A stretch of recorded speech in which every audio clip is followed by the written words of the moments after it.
You have a landing page but it doesn't get enough conversions? In this full guide, I'll explain you what makes a landing page great for conversions and how to make key improvements based on actual users' data. I'll teach you the most important metrics to monitor for understanding the performance of your landing page. Ultimately, I'll show you what freemium tools you can use to improve your conversion rates. As usual, it's going to be a long video, so if you want to jump from one section to another, use the table of contents in the description below. So here are the topics that we will deepen in this video. Attention, the real goal of a landing page. Digital marketing strategy for landing pages. We'll also do a workshop. Optimize your landing page funnel with a service level agreement. Landing page copywriting for a killer conversion rate. Design elements for a successful landing page. Landing page builders. Metrics to audit a landing page performance. On-page optimization strategies. Off-page optimization strategies, A/B testing, do's and don'ts. Let's start with the real goal of a landing page. If you have an online presence, it is because of three main reasons.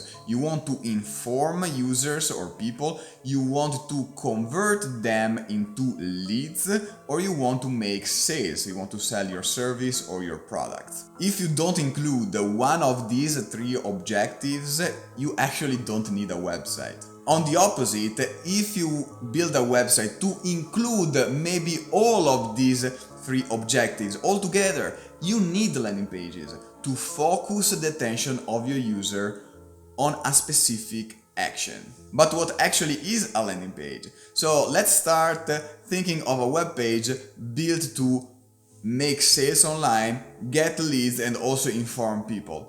This is foolish. You're not going to achieve these three objectives within one page. While your website should give a general overview of your business and guide users through the different sections of your website, a landing page should focus users on completing one single action. Everything on this page should be built and optimized to increase conversion rate. Whatever it means, sales, event registrations, subscriptions, and so on.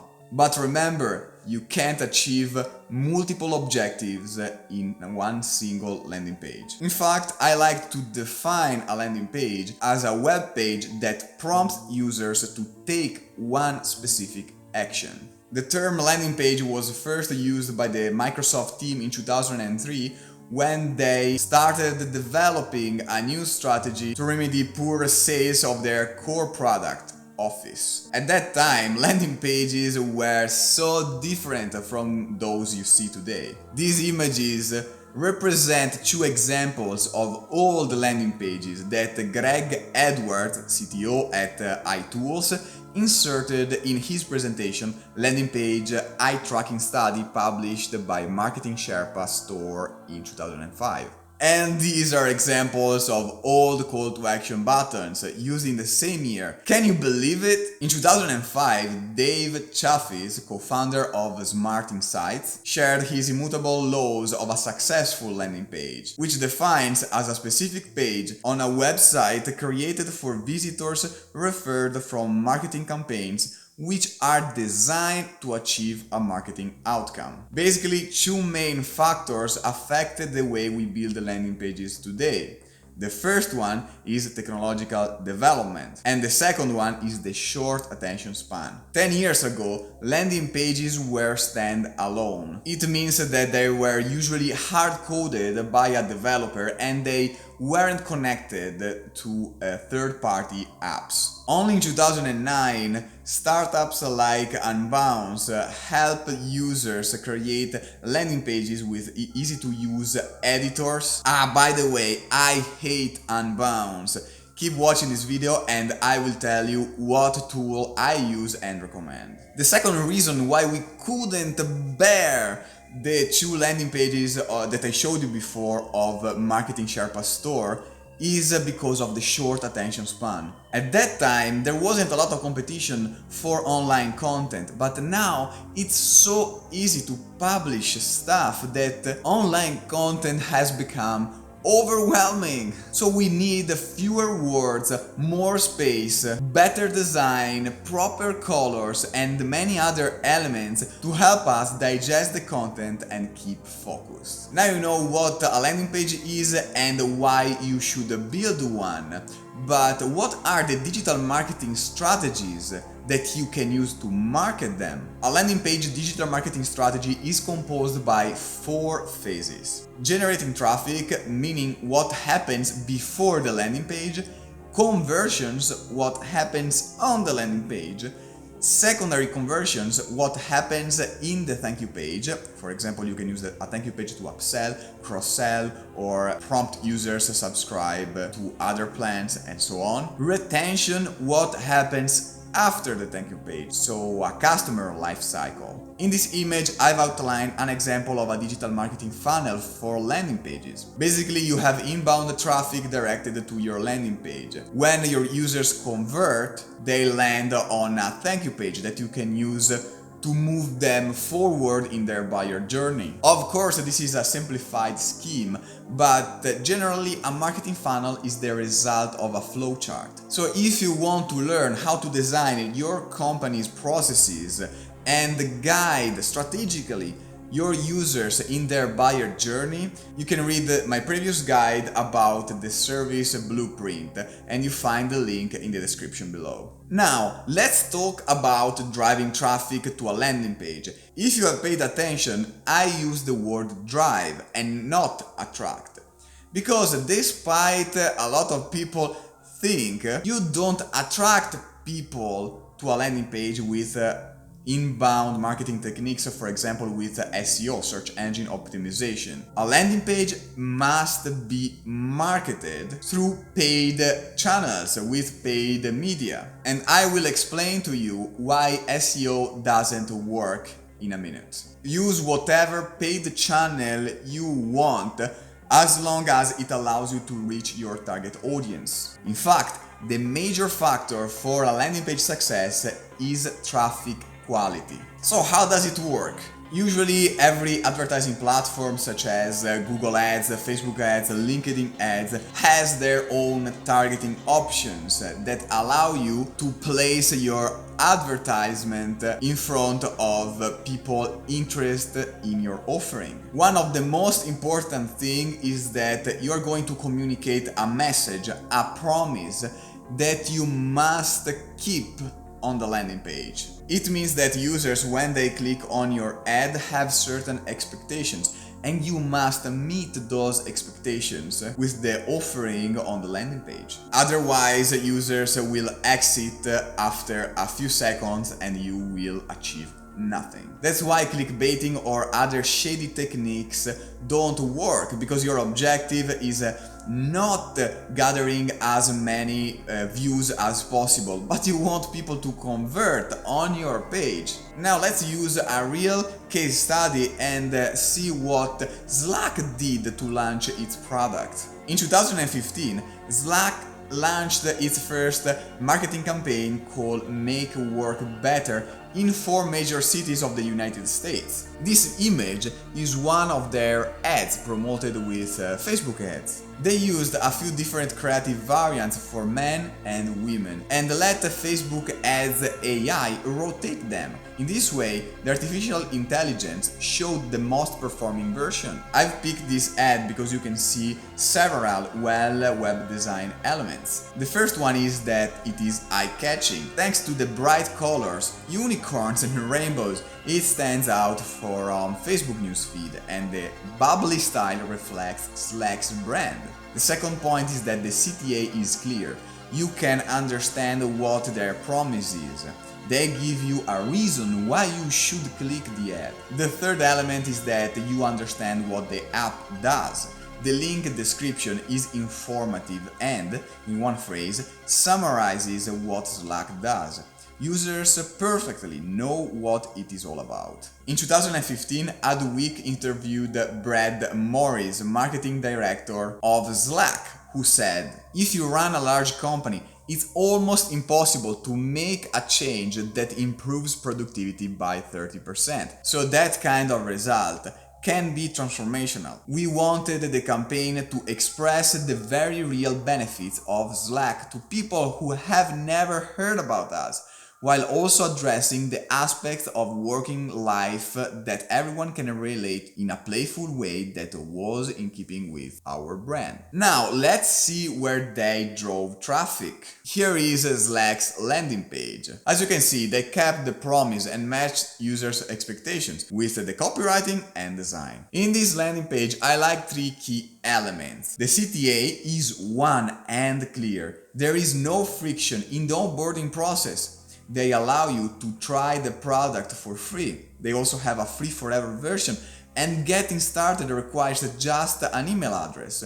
Removing friction in each step of the buyer journey is the priority number one for modern inbound marketing strategies. And if you want to discover the latest inbound marketing strategies, I suggest you to read my article on this topic that you can find in the description below. The third key element of this landing page is that each section is well defined. It takes a blink to perfectly identify every part of the page and understand what there is in it. In other words, users' attention is guided and facilitated. Now, let's go back to the question that I used to open this section of the video. Why does SEO not work for a landing page? One reason we already mentioned is a content competition. According to the annual blogging survey of Orbit Media, the average length of a blog post was 1,236 words. This study was made in 2018 and that number is growing year after year. Content creators have already set the minimum amount of words at 1,500 in their 2020 guidelines.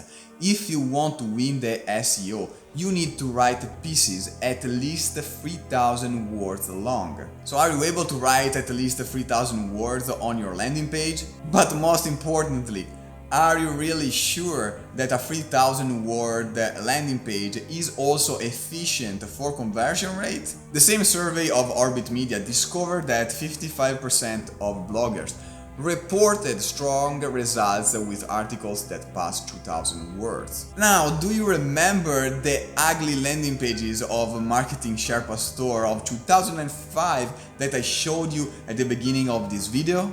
Let's face it, a 3,000 word or 4,000 word landing page doesn't help users to focus their attention on the action that they need to take. So does it mean that SEO is not important at all? I'm not saying that, because SEO is still important, but for different reasons. For example, you don't want to publish a landing page without meta titles and descriptions. Similarly, you want a landing page that loads fast, and possibly that it is also an accelerated mobile page, AMP. The main point is that a landing page is made for paid channels and not for organic search. Different is the case when you use a blog post to attract traffic and afterwards direct the traffic to the landing page. So you create a blog post, 3,000, 10,000 words or whatever, you attract traffic and then you scatter call to actions all over the blog post in order to drive traffic to the landing page. In that case, the landing page is receiving traffic indirectly from SEO activities. Maybe one of the most advanced SEO techniques that I suggest you to use is inserting schema markups. Schema structured data helps search engines contextualize and better understand the content of your landing page. Above all, they are very useful if you have reviews, FAQs or other elements that can prompt a rich snippet. If you want to learn what schema markups are and how to create them, I suggest you to read my full guide on this topic that you can find in the description below. Let's talk about secondary conversions. What do users do after converting? Well, in this case, a best practice is to direct them to a thank you page. A thank you page is important for two main reasons. The first one is that you can insert a tracking tag, for example, by using Facebook ads, so you have a Facebook pixel, or a LinkedIn ads with a LinkedIn pixel, or by using Google Analytics, a Google Tag Manager. In this way, you can track conversions. The second reason is that you can prompt users to move forward in their buyer journey. In other words, you can place another call to action in the thank you page that you can use to cross-sell or upsell your services or products. You can also prompt them to read relevant blog posts, or you can ask them to subscribe to your newsletters, and so on. I didn't mention the fact that you can use a thank you page to deliver the content or whatever you promised on the landing page, because in my professional experience it is not a good practice. If you exchange a user's contacts with premium material and deliver it on the thank you page, you risk giving it away when users lie about their contact details. For this reason, I usually prefer deliver the promised content via users' contact points, for example through email or a text message and so on. This is an example of thank you page that I have on my website. As you can see, you don't need amazing design or secret copywriting techniques.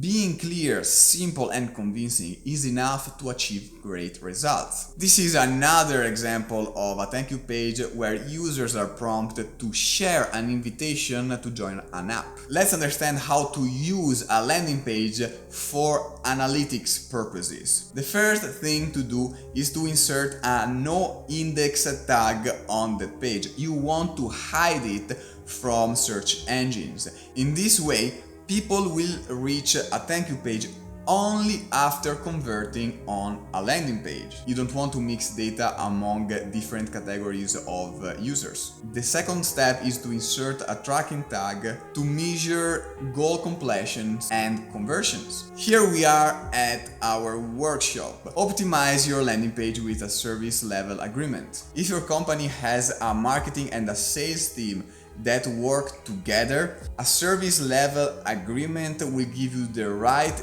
input and resources to align them and reach a shared revenue goal. If your objective is to gather more leads, your sales and marketing team must be aligned, because it's useless that your marketing team gather leads when your sales fail in contacting them later. Or the opposite, it's useless that you have a huge sales team when your marketing team is not able to get leads. So a service level agreement in this case is a contract, an agreement between the two departments, and says that the marketing team should gather a certain amount of leads and the sales team must contact them within a given time frame. Ellie Meerman, marketing leader at HubSpot, defines service level agreement as a contract that establishes a set of deliverables that one party has agreed to provide another. This agreement can exist between a business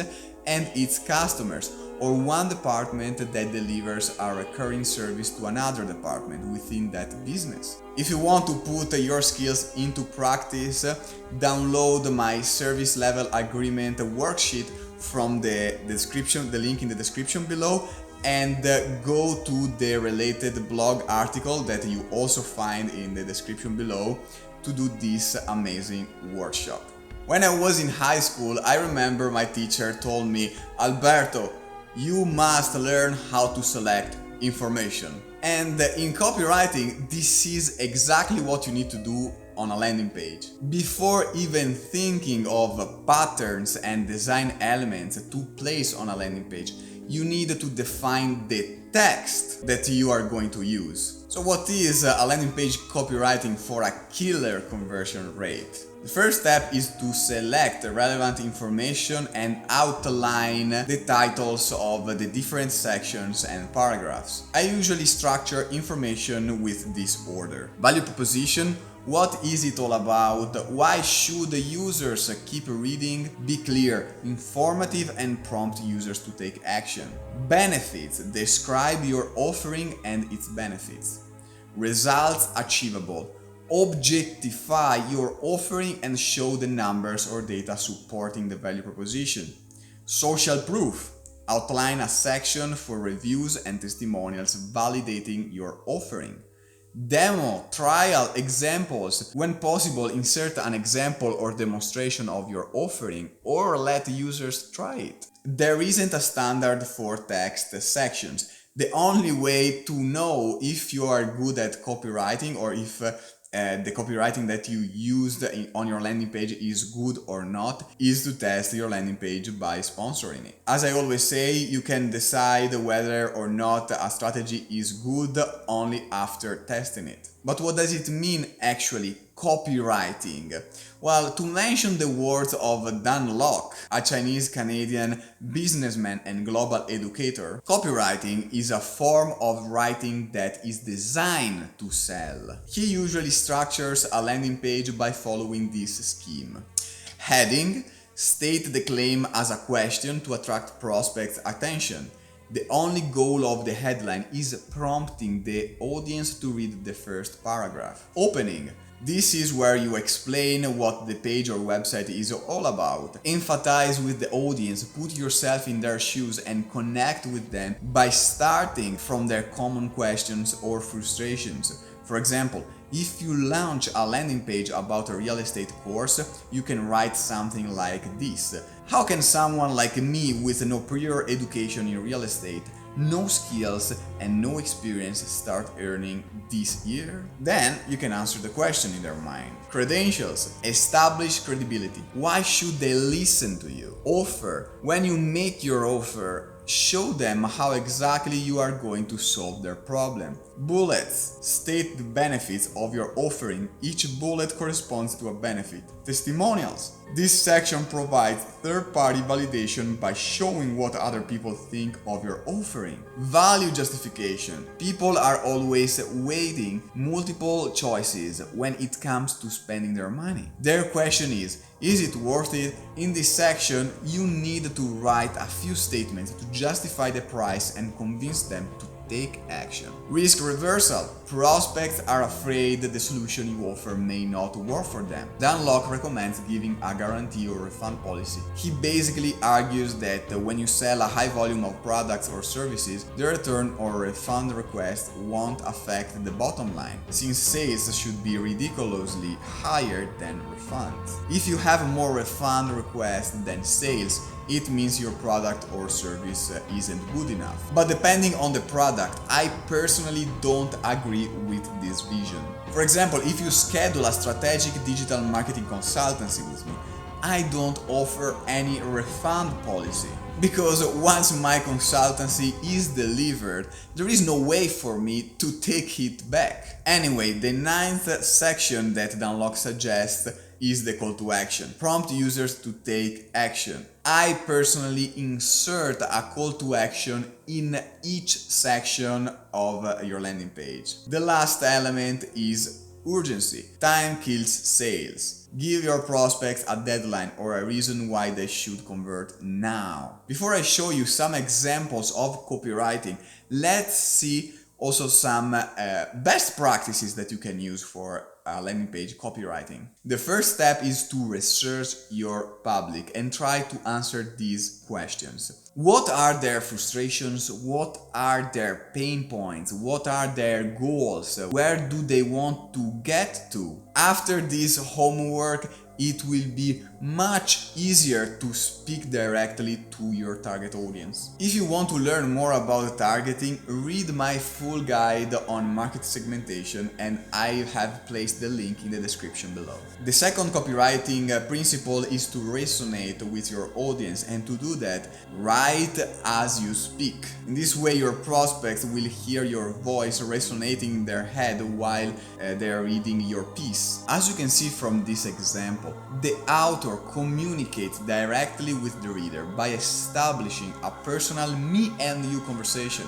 They prefer using you rather than we and our. The more personal the message is, the more powerful the copy is. Another example that I love is Ricola's 2014 ad campaign. They blended phonetics and writing together. Another best practice is to write short paragraphs. So short that you can call them one-word paragraphs. Express concept in maximum one line and then start a new paragraph. As a case study, I have brought to you Cards Against Humanity. I want to show you how Cards Against Humanity has used copywriting to engage with its audience and reflects the brand's traits and personality. While this screenshot represents the homepage and not a vertical landing page, you can see how visitors are guided through each session with colors, design elements, and text. Visitors are also prompted to take action through different buttons scattered on the page: buying the game, downloading the free PDF version, signing up for the newsletter, and suggesting new cards. This funny and sarcastic copywriting brings Cards Against Humanity alive, and the distinctive brand voice appeals to their target audience. They don't want to appeal just to anyone. In fact, someone could find some text offensive. But who cares? At the end of the day, those people would have never bought their product anyway. This is fundamental if you want to build a great brand identity. This image instead represents a product page copywriting example. How funny shopping online can be! Cards Against Humanity has also realized a landing page for each product. And let's take a peek at their FAQs. This is an example of funny FAQs of the S-Pack by Cards Against Humanity. Hilarious and extremely engaging, right? With this kind of copywriting, you can't wait to know what comes next, and you are so excited to read each paragraph with attention. Did I already mention that a landing page design is all about attention? If you're not design savvy, I have a trump card for you. Look at this image and comment below. Where would you click?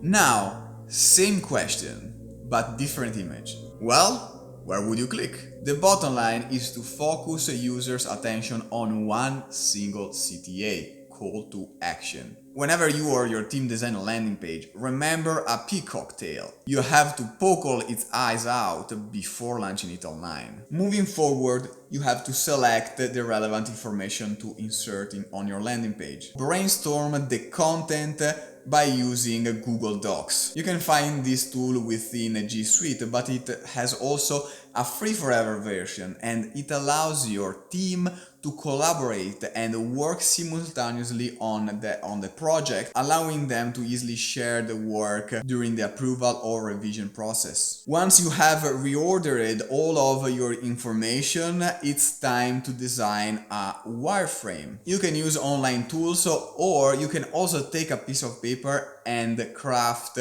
your landing page layout. Don't worry about professional wireframing software. All that you need is a piece of paper and crayons. In this web page wireframe, each element has a specific color. Green represents images, blue text boxes, and orange CTAs. Are colors really important? Of course not. The wireframe is yours, so you also decide the colors. But what is the real objective of a wireframe? Why is it so important? A wireframe is fundamental to define the user interface of a web page, and it is also known as a schematic blueprint. A wireframe in web design means allocating space, prioritizing content, functionality variables, and intended behaviors. Wireframing is also very important to define the above and below the fold content. You have to understand that users will land on your landing page with different devices. They can have a different type of mobile phones,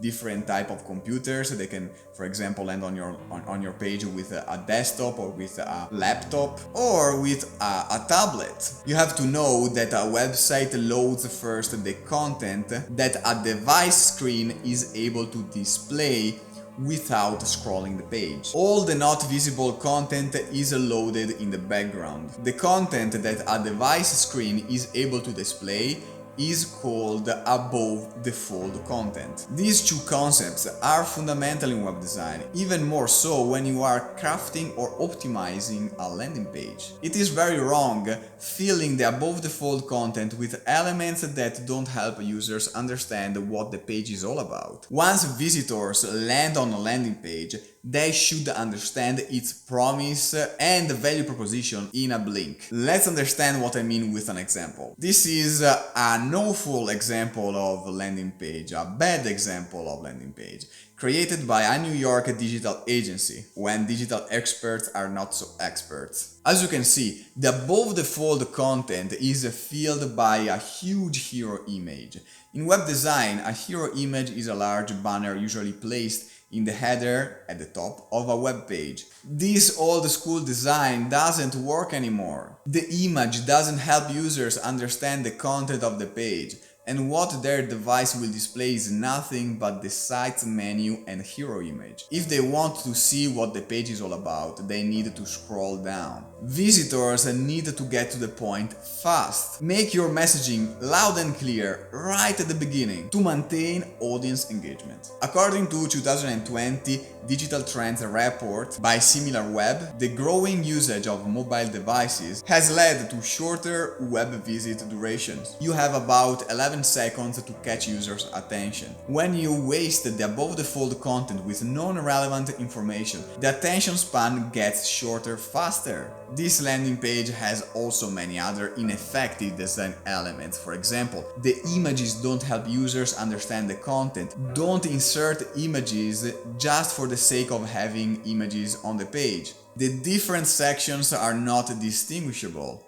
You can't understand what each section is all about in a blink. The text paragraphs are too long and flat. They didn't use formatting styles like italics, bold, quote, and so on. The call to action is only at the beginning of the page. There is a link at the end that directs users to a different website. The last thing you want is to direct traffic to other websites. Above all, after all the effort that you did to drive traffic to your landing page. There is a newsletter sign-up form randomly placed at the end of the page. It screams, "Hey there, who wants to receive some spam?" And I could go on and on and on. Now I show you an example of effective landing page. For the same digital agency, I coordinated a project to create an efficient landing page for Shopify. And I followed the same principles explained in this video. This time, the above the fold content is filled with useful information.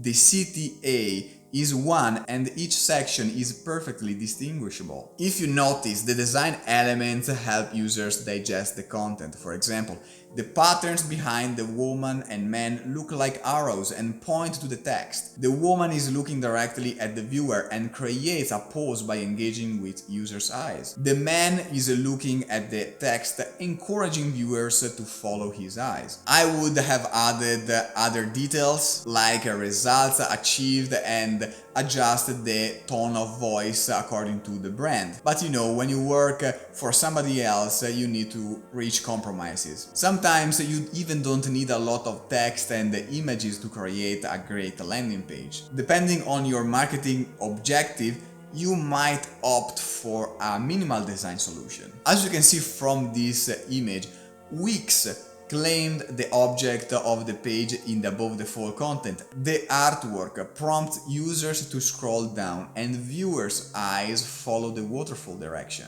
If you need to get inspired for designing your landing page, I suggest you to visit Lapa Archive, and I insert the link in the description below. Lapa is a free archive that gathers over 3,000 landing page examples from international companies worldwide. The best landing page design inspiration doesn't strike you like a lightning bolt from out of the blue. Use design aggregators like Lapa, Dribble, Behance, and Awards to get started with your landing page. If you don't want to throw your money in the garbage and pay a developer for designing and building your landing page, I suggest you to use one of the following builders. Yes, you don't need a developer to launch your landing page. Although the other blogs and influencers keep promoting Unbounce as the king of landing page builders, I really hate it and I don't know how people are able to love it. I find its editor so complicated and time expensive. Above all, when it comes to setting up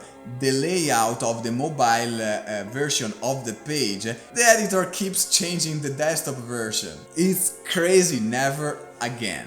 So what tools do I recommend? HubSpot and Wix.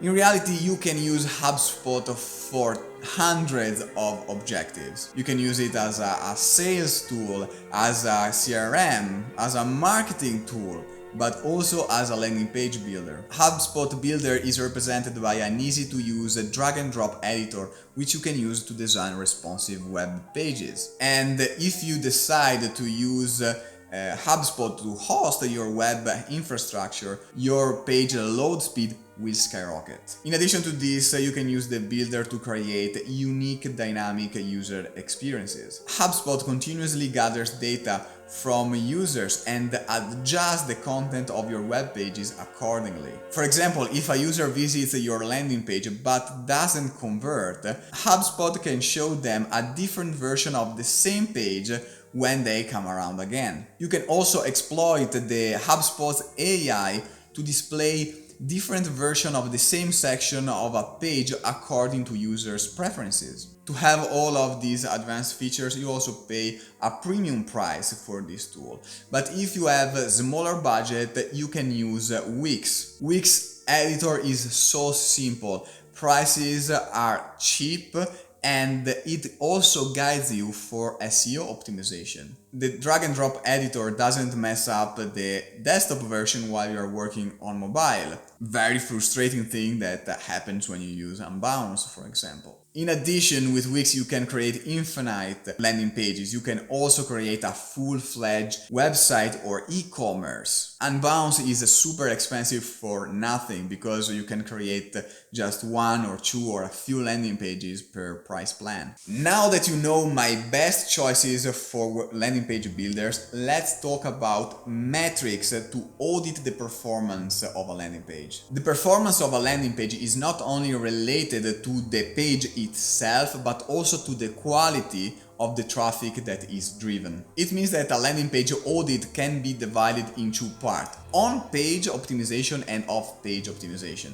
The latter is focused on external platforms or channels that affect the landing page performance, like Google Ads, Facebook Ads, your blog, or so on. In this chapter of this video, I'm going to show you the most important metrics that you should use to evaluate the performance of your landing page. It goes without saying, traffic is the fuel of your landing page. If you don't drive enough traffic, you don't get conversion, but also you don't gather enough data to audit the landing page performance. In other words, traffic means money. With Google Analytics, and if you want to learn how to do it, you just read the blog article related to this video. You find the link in the description below. With Google Analytics, you can track each channel, each source of traffic. In this way, you can know which is the best performing medium. In Google Analytics, the volume of traffic is expressed by page views.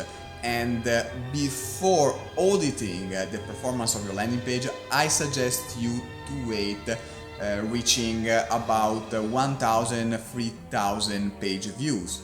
Otherwise, the data that you have gathered are not enough to prove a page's performance. The second metric is the average time on page. In other words, the time that users spend viewing or reading the content on your page. A lower average of time on page indicates that the landing page is not performing good, because probably users exit very fast. But also a higher average time on page is a sign of a poor performance. In fact, it means that your users don't understand what to do, or they may find difficult comprehend the information on the landing page. You don't want that your users spend like 10 minutes, 15 minutes on a page. You want them to convert right away. So how can you know when the average time on page indicates a good performance or a bad performance? There is no standard formula. You have to estimate how much time prospects need to read the page and take action. Use this estimate as a benchmark to evaluate the positive or negative impact of your average time on page. I would also interview users, friends, or also prospects in order to get their feedback about the user experience of your landing page. In this way, you can use this information to improve it. Now let's talk about the bounce rate. Google Analytics defines bounce rate as the percentage of single sessions in which there was no interaction with the page.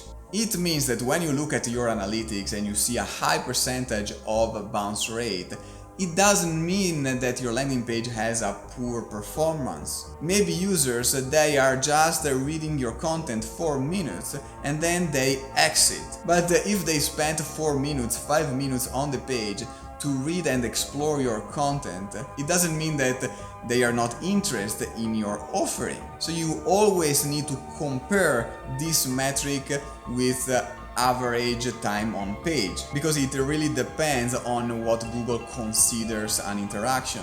To solve this problem, I suggest you to use goals. For example, if you set as a goal an average time spent on a page of 2 minutes, every time that a user reads your page for 2 minutes, even if they don't take any action, Google will consider it as an interaction because you will have completed a goal. Another metric that you want to calculate and optimize is the conversion rate. Conversion rate optimization, CRO. To calculate the conversion rate, you must divide the number of conversions by the number of visitors, web traffic, and then multiply that number by 100 to get the percentage. Of course, if you are calculating the conversion rate of a specific landing page, you want to use the amount of traffic driven on that page and not on the overall website. I also promise you to talk about on-page optimization strategies. How can you use data, but above all, where do you get data to create data-driven on-page optimization strategies? In my professional experience, I found very useful using Hotjar. This is a tool that allows you to perform a user experience audit. After having installed your Hotjar tag on your website, so it can gather the data from your website, you need to do 2 things. The first thing is to update your privacy policy, above all if you operate with customers or prospects in the European Union. The second thing is that you need to wait at least 1,000 to 5,000 visitors to generate relevant reports on Hotjar. The first tool that I use to analyze my landing page performance is Hotjar recordings. From this dashboard, you can literally watch what users do on your page. Based on their recordings, you can understand whether they find navigating your page difficult or not. If you're new to user experience audit, try to follow this simple checklist. Stop points and bottlenecks. Where do they stop? Check for bottlenecks or parts of the video where they pause. How long do they stop? For what reason do they stop? Is there a barrier or some issue on the page? Time spent on contact forms or conversion forms. How much time do they spend completing the contact form? Is the process smooth? When users make a mistake in the form, is the error message clear? Is it clear what they have to do to correct the error? Clickable elements. Are they trying to click on non-clickable elements? If so, you need to correct the element's design and make clear they are not clickable. It happens with shapes or boxes that seem buttons, but in reality they are not linked to anything. Is the call to action clicked? What else do they click on the page? Exit triggers. Is there something on the page that triggers their exit? If users drop the session in the same point of the page, maybe there is an issue that prompts them to exit. The second feature that I use is Hotjar's heat maps. Here I mainly evaluate where the hotspots are located and if they correspond to key areas of achieving my marketing objective. It is interesting to verify if users' attention is focused on strategic areas of the page or if they are distracted by other elements. For example, if you make a mistake of inserting multiple call to actions, you will see different hotspots scattered on the button buy this new pair of shoes and subscribe to the newsletter. The hotspots next to the button subscribe to the newsletters are distracting users to the main call to action, which is buying the sneakers, buying the shoes. The bottom line of using Hotjar heatmaps is to verify and remove any source of distraction for your users. Another interesting feature that I use is Hotjar's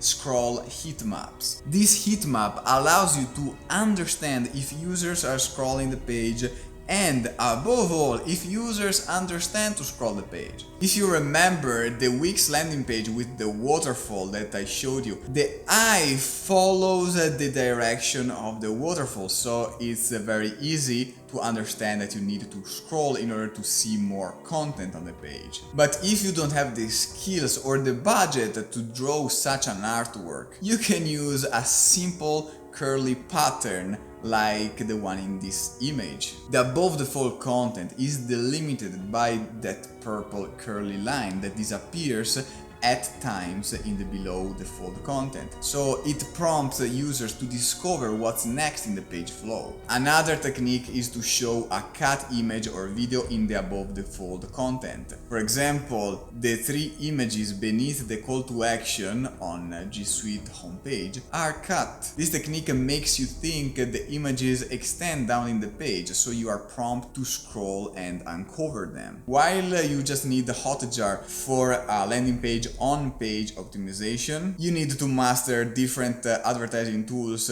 to lead a successful off-page optimization strategy. In other words, a landing page off-page optimization is related to advertising optimization. Basically, bad ads drive bad traffic, so that's why your landing page doesn't convert and you waste money. So instead of deepening each advertising tool, which is not the scope of this video, I want to talk about some strategy to optimize your landing page off page. One of these is the so-called retargeting or remarketing. I will use these two terms interchangeably. After installing the tracking tag on your website or on your landing page, you can use the settings within your advertising platform to generate a remarketing audience. In this image, I have outlined how retargeting works. Users visit your web page, the pixel registers their cookies and tracks them while surfing on the internet. Users exit your website, your provider's AI chase them with promoted ads about your offering, ads that you create on purpose. Users are prompted to come back on your website. The biggest mistake marketers make is to retarget users that don't convert. If users land on your page but don't complete any action, it means that they don't add a product on the cart, they don't register or subscribe, they are not in target and you don't have to chase them. You don't have to retarget them because you will only waste money. So how can you exploit their remarketing potential? The first method is to use a bait to engage with your audience first and then remarket them. For example, you can create a few videos about the problem that your product will solve. And in these videos, you don't talk about your product, you talk about a topic that users or prospects can be interested in. And then you retarget the users that have watched more than 50% of the video. In this way, you are able to send only qualified users to your website, because if they watched your first videos, it means that they are interested in your topic. Then you reach them, you remarket them with another ad about your product.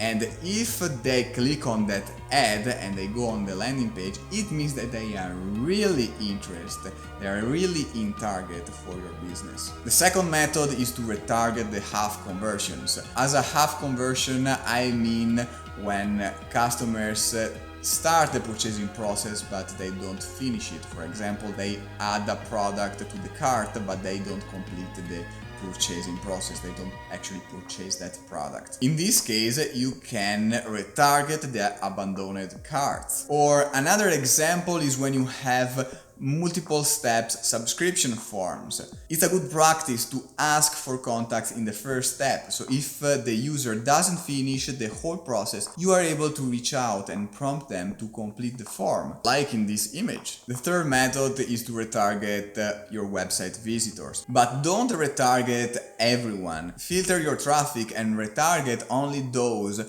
who visited sections of your website related to your landing page. The fourth method is to use retargeting for upselling, cross-selling, and downselling. For example, you can retarget users that visited your landing page with similar products or services. Another off-page optimization strategy is to create lookalike audiences. You should exploit the artificial intelligence potential of your advertising providers. For example, with Facebook ads, you can create a lookalike audience from a pool of contacts that you have, email addresses. In this way, the artificial intelligence starts from data that already belongs to your prospects and generates automatically a new audience, a new public with similar characteristics. Now it's time to talk about A/B testing.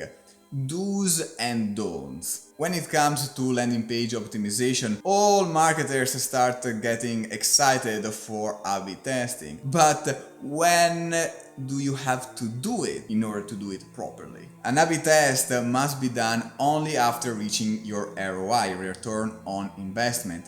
Otherwise, there is no sense and it's stupid to create similar versions of a landing page that doesn't convert, or similar version of an advertisement that doesn't convert. If you don't know what it means, A/B testing in a landing page optimization means that you experiment by selecting one dimension, that can be page, audience, time frame, and changing only one element at a time. For example, you can use the same landing page, the same audience but different time frame. In this way you can compare the seasonality of your offering. Another technique is to change an element within the landing page but maintain the same audience and the same time frame. This image represents an example of a split test, where 50% of the public is directed to version A and the rest to version B. Another example is represented by maintaining the same elements on the landing page, maintaining the same time frame but changing the audience. Many ad providers offer split testing options. For example, you can compare the same audience against different ads or the same ads against different audiences. Now, comment below. What challenges bother you most when it comes to optimizing a landing page? I will get back to you with my best advice. Don't forget to subscribe to my channel because every week I come up with a new digital marketing lesson. Thank you for watching and see you soon.